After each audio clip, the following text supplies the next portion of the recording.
Hi అండి, అందరు ఎలా ఉన్నారు? బాగున్నారా? నేనైతే చాలా బాగున్నానండి. ఇదైతే లాస్ట్ సాటర్డే రోజు వ్లాగ్. సో మార్నింగే లేచి నేనైతే ఇంకా వంటకన్నీ ప్రిపేర్ చేసుకుంటున్నానండి. మార్నింగ్ 5కే లేచాను, ఎందుకంటే ట్రైన్ అయితే మనము ఇంట్లో నుండి 9కే బయలుదేరాలి.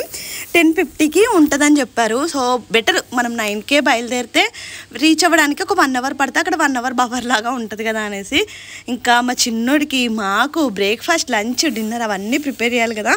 5కే లేచేసాను. సో ఫస్ట్ అయితే బిర్యానీ చేశానండి. మా హస్బెండ్ అయితే బిర్యానీ చెయ్యు అని చెప్పారు. మోస్ట్లీ అంటే ఇంకా మా హస్బెండ్కి, ఋషిబాబుకి ఏంటంటే కొంచెము నాన్ వెజ్ టైప్లో ఉంటేనే ట్రైన్లో తినడానికి ఇష్టపడుతూ ఉంటారు. సరే కదా అనేసి ఫస్ట్ బిర్యానీ అయితే చేశాను. ఇంకా అదేమీ షూట్ చేయలేదండి, ఎందుకంటే నేను ఈ షూటింగ్ ఇవన్నీ పెట్టుకున్నాను అనుకోండి, ఇల్లంతా మళ్ళీ క్లీన్ చేసుకోవాలి, పిల్లలు లేచేసారు అనుకోండి, మనకి పని అవ్వదు కదా. అందుకే ఫస్ట్ అయితే బిర్యానీ చేసేసి పక్కకు పెట్టాను. ఇంక ఇదైతే బ్రేక్ఫాస్ట్ ప్రిపేర్ చేస్తున్నాను.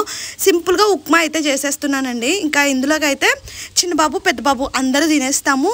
కొంచెం పొడి పొడిగా ఉప్మా చేశాను అనుకోండి, ఇష్టంగా తింటారు. అందుకే నెయ్యి వేసి ఇలా ఉప్మా అయితే చేసేస్తున్నాను.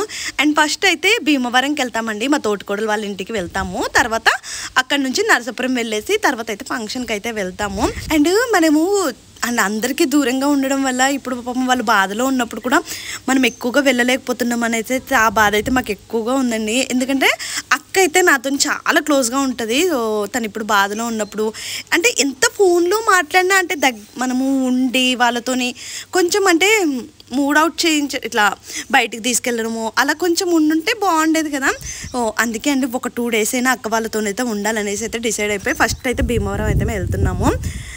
ఇంక ఇక్కడ చూసారు కదా, ఉప్మా అయితే నేను ఇలా సింపుల్గా ప్రిపేర్ చేస్తానండి. టేస్ట్ అయితే ఇలా ప్రిపేర్ చేసుకుంటే బాగుంటుంది. నేనైతే కొంచెము అంటే మనము ఒక 2 cups వాటర్ అయితే వేసుకోవాలి. 1 కప్పు ఉప్మా రవ్వకి నేను ఫస్ట్ ఉప్మాని ఫ్రై చేసేసి పక్కకు పెట్టేసుకున్నాను.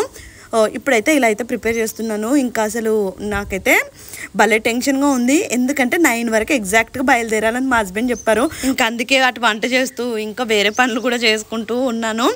మోస్ట్లీ ఇల్లు అన్నీ కూడా నీట్గా సర్దుకొని అయితే వెళ్తున్నాము. మళ్ళీ ఎందుకులే వచ్చేసరికి మళ్ళీ పాడైపోతాయి కదా, ఏమైనా కూరగాయలు ఉన్నా ఒక ఆమెకి అంటే మనం బయట పెట్టామనుకోండి, బయట క్లీనింగ్ వాళ్ళు ఎవరైనా తీసుకెళ్ళిపోతారు కదా. లాస్ట్ టైం మ్యాంగోస్ అలా పాడు చేశానండి. అసలు సెక్యూరిటీ వాళ్ళకి ఇవ్వాలి అన్న థాట్ ఎందుకో నాకు రాలేదు. వచ్చుంటే ఆ మ్యాంగోస్ కూడా మంచిగా ఇచ్చేసేదాన్ని.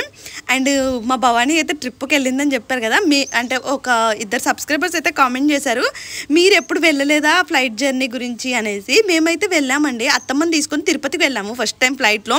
మా అత్తమ్మ అప్పుడే ఫస్ట్ టైం ఫ్లైట్ ఎక్కడమంట, ఇంకా మేము కూడా అప్పటికి ఒక్కసారి ఎక్కాము. నా మ్యారేజ్ అయిపోయాక, మా తమ్ముడు మ్యారేజ్ అప్పుడు అంటే మ్యారేజ్ అయిపోయాక కొత్త పెళ్లి కూతుర్ని వాళ్ళని అయితే తీసుకెళ్తారు కదా, అప్పుడైతే వెళ్ళామండి, తిరుపతికి వెళ్ళాము. మా అత్తమ్మకి ఇంకా అసలు చాలా బాగా నచ్చేసిందంట, మాకు కూడా మంచిగా అనిపించింది. అంటే మేము ఎక్కువగా టెంపుల్స్కి వెళ్ళడానికి ఎక్కువగా ప్రిఫరెన్స్ ఇస్తామండి. ఇంకా ఫ్యూచర్లో మా అత్తమ్మని ఒక కాశీకి, ఆ బద్రీనాథ్, కేదార్నాథ్ అవి ఉంటాయి కదా, ఇంకా అవైతే చూపించాలనేసి అనుకుంటున్నాము. మరి ఎప్పుడు కుదురుతుందో పాపం మామయ్య గారితో అత్తమ్మకి ఎక్కువగా కుదరదు కదా, ఇంకా అది ఎప్పుడు వెళ్తారో అత్తమ్మ అయితే చూడాలి. ఇంకా అదొక్కటైతే పాపం మా అత్తమ్మకి అంటే మిగిలిపోయింది ఆ కోరిక మాత్రం, అదొక్కటి మాకు మిగిలిపోయింది, అత్తమ్మకి మిగిలిపోయింది. ఒక్కసారైనా లైఫ్లో కాశీకి అవన్నీ చూపించాలి అనేసి. సో చూసారు కదా, ఉప్మా అయితే మంచిగా పొడి పొడిగా అయిపోయింది. ఆ పిల్లలు అప్పటికే లేచారు, మా హస్బెండ్ ఏమో స్నానం చేయించేస్తున్నారు. ఇంకా మార్నింగ్ లేచారు అంటే వాళ్ళకి స్నానం అవన్నీ ఆయనే చేపిస్తానండి. నేను కిచెన్లో ఇంకా ఈ పనులన్నీ చూసుకుంటూ ఉంటాను. పొద్దున్న లేచిన వెంటనే ఇంకా ఇవాళ ఫ్రెష్ అప్ అయిపోయి వంట చేసేసాను.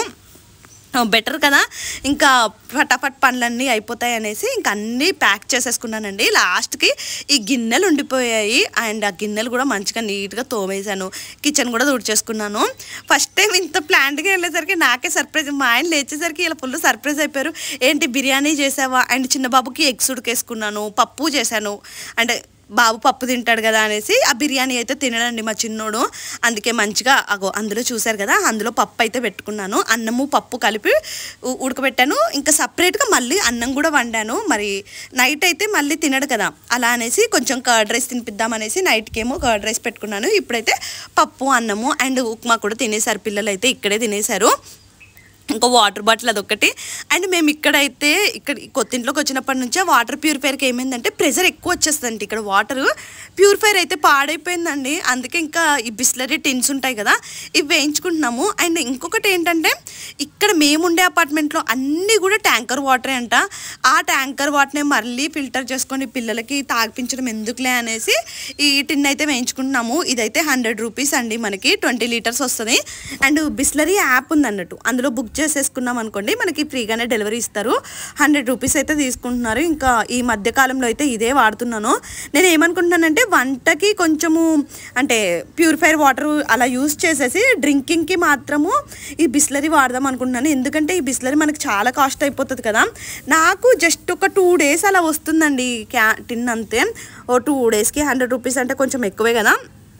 ఇంకా కొత్త ప్యూరిఫైర్ కూడా తీసుకోవడానికి అయితే చూస్తున్నాను ఏది బాగుంటుంది ఏంటి అనేది. ఇక్కడ ఏంటో అండి అసలు ఫుల్ ప్రెషర్ వచ్చేస్తాయంట వాటరు.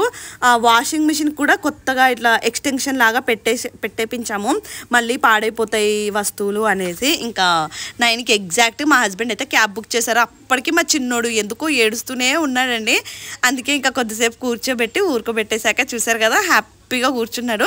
వీళ్ళిద్దరికీ అండి ఆ ముందే కూర్చోవాలి, వాళ్ళ డాడీ దగ్గరే కూర్చోవాలి అనుకుంటూ ఉంటారు. ఇద్దరు పిల్లలతో అదే ప్రాబ్లం అయిపోతుంది. అమ్మ దగ్గర ఎవ్వరు కూర్చోడానికి ఇష్టపడరండి, ఇద్దరికి కూడా నానే కావాలి అనుకుంటారు. అండ్ రీసెంట్గా నేను ఇందులో వీడియో చూశాను, పిల్లలంట మగపిల్లలు ఆఫ్టర్ 3 ఇయర్స్ అయిపోయినాక ఎక్కువ నాన్నలాగే ఉండాలి, నాన్నలాగే బిహేవ్ చేయాలి, ఎక్కువ నాన్నకే అటాచ్మెంట్ ఉంటారంట. ఇప్పుడంటే అమ్మాయిలే కాదు అబ్బాయిలు కూడా ఎక్కువగా నాన్నలాగానే ఉండడానికే ఇష్టపడతారు.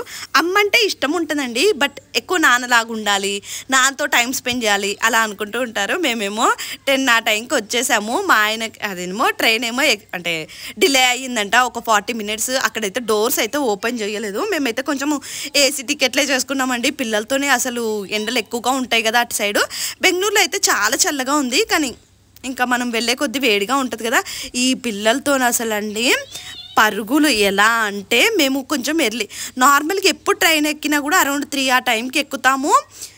కొంచెం జర్నీ స్మూత్గా ఉండేది. ఈసారి కొంచెం త్వరగా ఎక్కేసాం కదా, పరుగులండి బాబు అసలు ఆ ట్రైన్లో అటు ఇటు.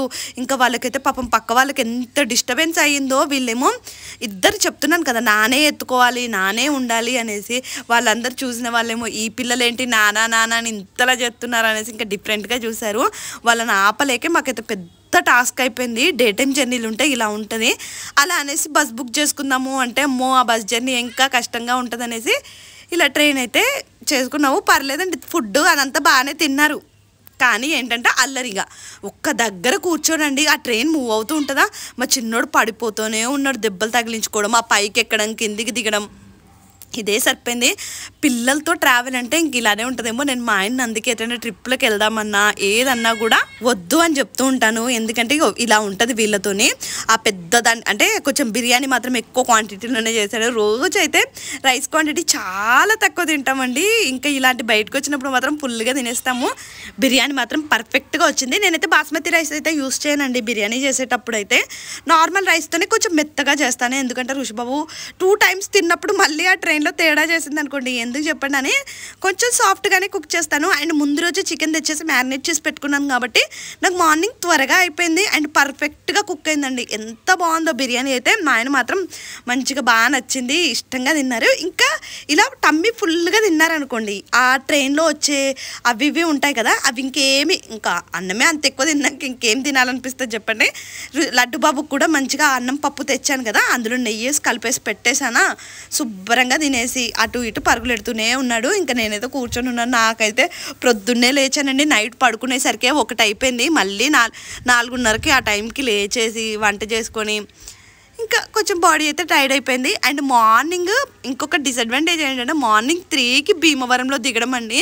నేనేమో 2 నుంచే ఇంకా మళ్ళీ నిద్ర పట్టేస్తుందేమో అనేసి ముందు నుంచి అలారం పెట్టుకొని లేసుకొని చూసుకుంటూ ఉన్నాను. మార్నింగ్ అరౌండ్ 3:30 టైంకి అయితే భీమవరం దిగిపోయాము. అప్పటికే మా బావగారికి అయితే కాల్ చేసామండి. ఎందుకంటే ఆ టైంలో మనకు ఆటోలు కూడా ఉండవు అండ్ పిల్లలతో ఉన్నాం కదా అనేసి బావగారు ముందు నుంచే చెక్ చేసుకుంటూ ఉన్నారు మేము వస్తున్నామని తెలుసు కదా. నేనైతే అప్పుడప్పుడు అదే అనుకుంటూ ఉంటాను, అమ్మో నాకంటే నార్మల్గా జర్నీలు బయటికి వెళ్ళి అంత నచ్చదు. మా బావగారు ఏమో ఎప్పుడు తిరగడమే, అంటే మార్కెటింగ్ అయితే చేస్తూ ఉంటారండి. జాబ్ అయితే ఎక్కువగా తిరగడము, ఎంత ఓపిక్గా అసలు అంటే పెద్దగా చికాగ్గా అలా కూడా పడరు. ఎంత దూరమైనా ఎప్పుడైనా ఎక్కడికైనా వెళ్ళాలి అన్నా కూడా తీసుకెళ్ళిపోతూ ఉంటారు. ఇంకా అత్తమాలకి ఇదైతే అడ్వాంటేజ్ అండి, దగ్గరగా ఉండడము అండ్ ఇంత దగ్గరగా ఉండి ఇంత మంచి జాబ్లో ఉండడము. నేనైతే అదే అనుకుంటూ ఉంటాను. ఇక్కడికైతే వచ్చేసాము. మా తోటికోడలు కూడా పాపం లేచేసారంటే, ఇంకా వాళ్ళ పిల్లలు కూడా అంటే మా తీక్షి దినేష్ కూడా లేచేసారండి ఆ రోజు మార్నింగ్ 4కే. ఇంకా లగేజ్ అయితే తీసుకెళ్ళిపోతున్నారు. నేనైతే హ్యాపీగా అంటే మా అక్క దగ్గరికి ఎప్పుడు వెళ్ళిపోతానా అనేసి ఇంకా నేనైతే వెళ్ళిపోయాను. ఇక్కడ కూడా చాలా బాగుంటుందండి వెదరు. ఈ అపార్ట్మెంట్స్ అంటే 4 పెద్ద పెద్ద అపార్ట్మెంట్లు అయితే ఉంటాయి. ఒక చిన్న టైప్ ఆఫ్ కమ్యూనిటీలా ఉంటుంది.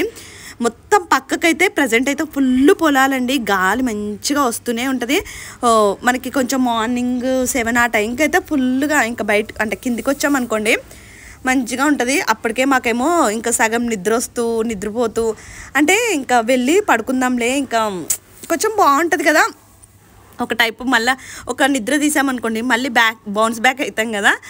వెళ్ళగానే హ్యాపీగా మంచిగా కొద్దిసేపు అయితే కబుర్లు చెప్పుకొని ఇంకా పడుకుంటుపోయామండి. ఈ వ్లాగ్ అయితే ఇక్కడితో నేను చేస్తాను. మళ్ళీ రేపటి వ్లాగ్లో అండ్ మా తోటకోళ్ళు నా కోసం ఏం స్పెషల్ చేసింది అండ్ వాళ్ళ ఇంట్లో మేము ఎంజాయ్ చేసామనేది నెక్స్ట్ వ్లాగ్లో అయితే పెడతాను. ఇంకా మా రిష్ గారు చూసారు కదా అక్కడ లిఫ్ట్లో అండ్ ఆల్రెడీ అంటే ఒకటే ఫ్లోర్ అండి ఎక్కడం అయితే. రారా బాబు అంటే లిఫ్ట్లోనే వస్తాను అనేసి పిల్లలు కూడా లేచేసారండి. నార్మల్గా అయితే లేవరు, 3ంటికే లేచేసారు. ఇద్దరు లేచేసారు, అన్న తమ్ముడు ఇద్దరు లేచేసి ఇంకా వాళ్ళ పెద్దనాన్ని చూసారు అంటే ఫుల్ హ్యాపీ వాళ్ళకైతే.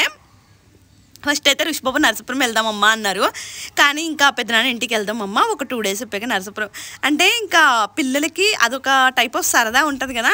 ఇక్కడికి వచ్చామంటే అక్కడికి వెళ్ళాలి ఇక్కడికి వెళ్ళాలి అనేసి. ఇదైతే ఈరోజు వ్లాగ్ అండి. ఈసారి మాత్రం మా జర్నీ చాలా అంటే చాలా బాగా జరిగింది. పిల్లలు కొంచెం సతాయించారు, ఇంకా పిల్లలు అంటే అంతే ఉంటుంది కదా. జర్నీ మాత్రం బాగానే జరిగిందిలేండి. కొంచెము ముందే అన్నీ ఇలా ప్లాన్ చేసుకుంటే జర్నీ సాఫీగా ఉంటుంది అనేసి అప్పుడు అనిపించింది.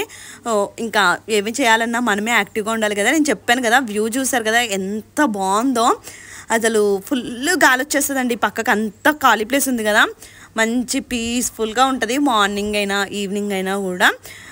నా వ్లాగ్ నచ్చితే ప్లీజ్ లైక్ చేయండి, కామెంట్ చేయండి. Thank you, bye bye.